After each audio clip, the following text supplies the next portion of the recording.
What do I want my legacy to be? What do I want to be remembered for? These questions are like epic. Uh, what do I want to be remembered? I want to be remembered for my joy. I want to be remembered for my spirit. I want to be remembered for my compassion and my passion. Uh, I want to be remembered for the things that are most important to me. I want to be remembered for um, the way that I impacted people. I want to be remembered as a woman who was honest and true and strong and joyful, committed and loving. That's what I want to be remembered for. Yeah, I think I want to be remembered for the relationships I had and for the ways I was able to increase the lightness in the world.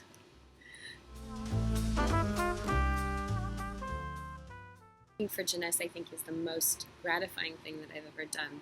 Um, it's the most challenging thing I've ever done because it consists of working with a group of people in a way that is totally interdependent, meaning we're all working together and no one is ever punished and no one is ever told that they're wrong or they're bad. And the most important thing in working on Jeunesse is the relationships in Jeunesse.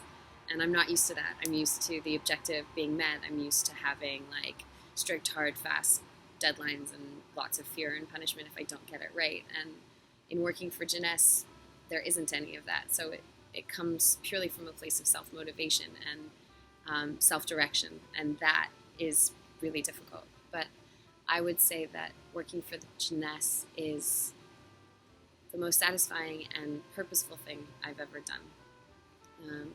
Watching the women who are involved in Jeunesse completely transform and evolve in a way that is so pure is such a privilege.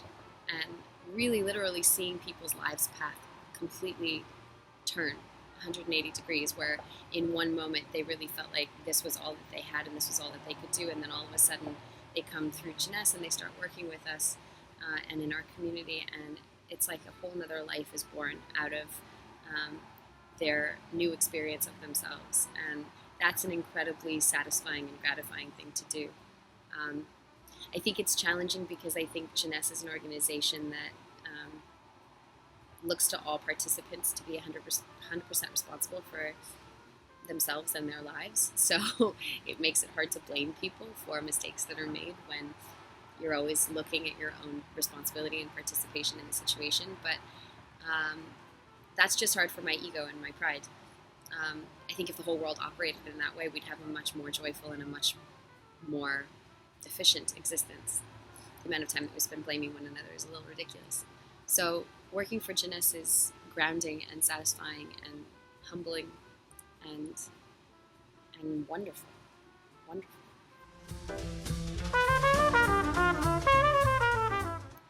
I can't say if for certain Simply Human is going to release a CD. I imagine we will, but we're a live band. The thing that is so cool about Simply Human is that it's a theatrical experience. Because we're an a cappella group, it's completely different every night, and it's only us on stage. And so there's a vulnerability and authenticity to what we do that is so much better live than it is recorded. I think it's sort of the difference between seeing a stage play on tape the night after or seeing a stage play there and in person. There's something electric about the sort of thrill of being live with a group of singers who are relying solely on each other in the audience for their performance. So I do think that we will release a CD. I do think that we will release some of our music, but more than anything, I think we're going to start touring and singing publicly more often, so that people can start to have a sense and a feel for our style and what we do and what we represent and what we want to do, which is really use music to bring about a more joyful world and help people have a deeper experience of themselves and their lives. So I guess stay tuned. We're in the process of building everything as we build our musical repertoire. We're building our website and we're building our tour dates and everything like that. So it's all kind of happening at one time, but we'll keep you all informed. Can I sing in this video? I don't want to give away any of my songs from my band. But in all seriousness, I think that if you keep your ears peeled for Simply Human, you'll be able to see me singing a lot. We're going to be releasing little videos in the next little while, so you won't miss out, and you won't be disappointed.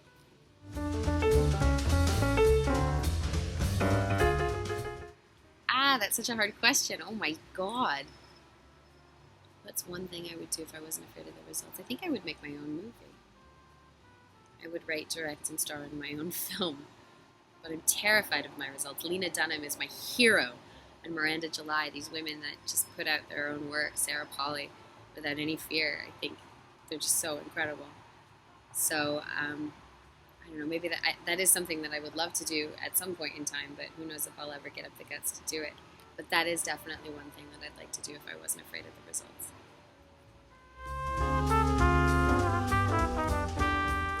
I have two most favorite snacks in the whole entire world, and anybody that knows me knows that these are my favorite snacks because it's essentially all I eat.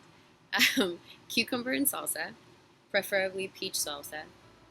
So I just slice up cucumber into little chunks and then dip it in the salsa as if it was chips, and it's amazing. And then the other of my favorite snacks is kabocha squash, otherwise known as buttercup squash. It's fantastic. I stick it in the oven for like 2 hours on 400 so that it's totally overcooked and baked like crazy, and then I pull it out, slice it in half, pull out the seeds, and just eat it skin and all with a little bit of salt and pepper. Oh my God, it's heavenly. It's like the most creamy, buttery, wonderful, delicious, sweet squash, and I eat one a day. I think I'm a little orange because I eat so much buttercup squash. My favorite. I have a couple of favorite books. I think my favorite books that are fiction are Shantaram, Prayer for Owen Meany by John Irving, and Jitterbug Perfume by Tom Robbins. Nonfiction, my favorite books are Man's Search for Meaning by Viktor Frankl, Letters to a Young Poet by Rainer Maria Rilke. And then I love poetry. Like, I love poetry. So I read a lot of Rumi, I read a lot of Shakespeare, I read a lot of Hafiz, I read a lot of Pablo Neruda, and I love E.E. Cummings. Oh, I just love E.E. Cummings. So yeah, that's usually what I'm reading. I'm trying to spend more time reading things that are a little bit more educational in their nature. One of my teachers is helping me sort of fill out my understanding of myself as an actor and of acting in general. And so I'm doing a lot of reading of more like books about, I don't know, history and theory and things like that. But yeah, I think those are my favorite books. Fiction and nonfiction and poetry. I would tell my 13-year-old self to focus on who she is, not who she thinks she should be. And I guess spent the majority of my life trying to show people that I am who I think I should be rather than just being who I am. And who I am is pretty cool, but she's kind of lost by the wayside. So that's what I tell her. My favorite flower is a lily. I love the stargazer lilies, mainly because they smell so stinking good. No, but there's a elegance and a simplicity to the lily that I just think is striking.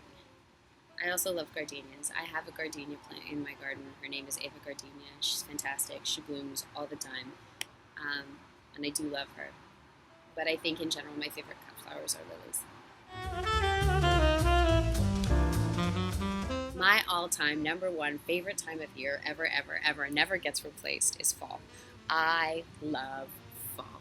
I'm so excited that we're going into fall. I can't even express it. Like, I live in the northeast coast. I live in the Northeast, and the leaves and the way that autumn feels here is so phenomenal.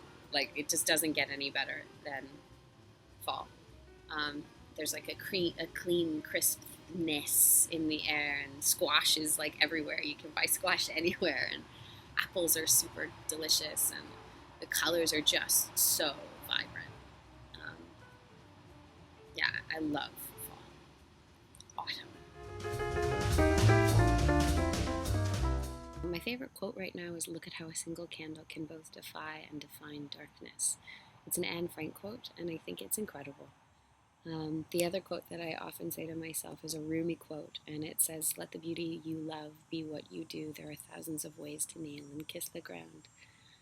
And both I love. My favorite band or singer is Chet Baker. I love Chet Baker. I listen to him all the time. Yeah, I think he's incredible. He was incredible. He has so much soul in his voice, and his trumpet playing is incredible, and the recordings are so delightful because there's just like a little slight crackle in the background. And I'm a sucker for that period of time and that music, so I love Chet Baker. And then I guess the second runner-up would probably be Erykah Badu. I think she's pretty rad. But I have to be in a mood to listen to Erykah Badu. I could listen to Chet Baker anytime. So I would say daily I am inspired by the people in my life. I have amazing friends and family, and I think that their perseverance and their consistency and their commitment and their love and their personalities are just wonderful and awesome. And I would say that that's what inspires me daily. That and just really awesome art. Friends of mine are always sending me videos and clips and things like that. And yeah, I think I'm inspired by human excellence and what we try and do and what we do as people. I think that's awesome. So that's what inspires me.